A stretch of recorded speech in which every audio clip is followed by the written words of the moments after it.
Deer all, due to Middle East war crisis আমরা কিছু action নিতে যাচ্ছি।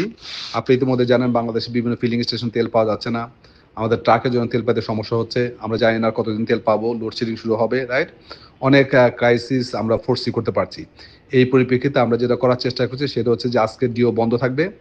যেই পর্যন্ত ইন্ডিভিজুয়াল বিজনেস ইউনিট তার কত পার্সেন্ট প্রাইস বাড়িয়ে সে ডিওটা ওপেন করবে সেই সিদ্ধান্ত না নেয় সেই পর্যন্ত ডিওটা বন্ধ থাকবে আজকে, রাইট? সো প্লিজ বিজনেস ইউনিটের হেড এবং এফসি আপনারা দ্রুত নিজেরা বসে আপনার কি র মেটেরিয়াল আছে, কি প্রোডাকশন করবেন, রাইট, সেটা অনুযায়ী আপনি সিদ্ধান্ত নেন কত পার্সেন্ট প্রাইস বাই আপনি ডিওটা ওপেন করবেন, কখন ওপেন করবেন, রাইট?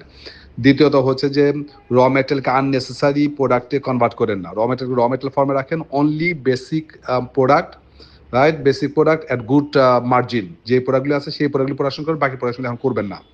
ছোট ছোট প্রোডাকশন করবেন না, লো মার্জিন প্রোডাক্ট করবেন না, বিকজ র material will be in deep crisis. Okay, so এক্সপোর্টের ক্ষেত্রে খেয়াল রাখেন, বিকজ হরমুজ প্রণালী বন্ধ হয়ে গেলে বাংলাদেশ থেকে এক্সপোর্টটা করা যাবে না। সো ক্লায়েন্টের সাথে কথা বলেন এক্সপোর্ট থেকে যে তারা শিপমেন্টে কীভাবে নেবে, আপনারা শিপমেন্ট কীভাবে দিবেন, শিপমেন্ট না দিলে কিন্তু আপনার কিন্তু এফজিতে কনভার্ট করে মানে ডেপো ভরে লাভ নেই কিন্তু। So think twice. আর যত আনডেলিভার্ড আছে ওল্ড প্রাইস আমরা আনডেলিভার্ড দিয়ে দেবো, ডিস্ট্রিবিউশন আপনারা আনডেলিভার্ড ক্লিন করার ব্যবস্থা করেন।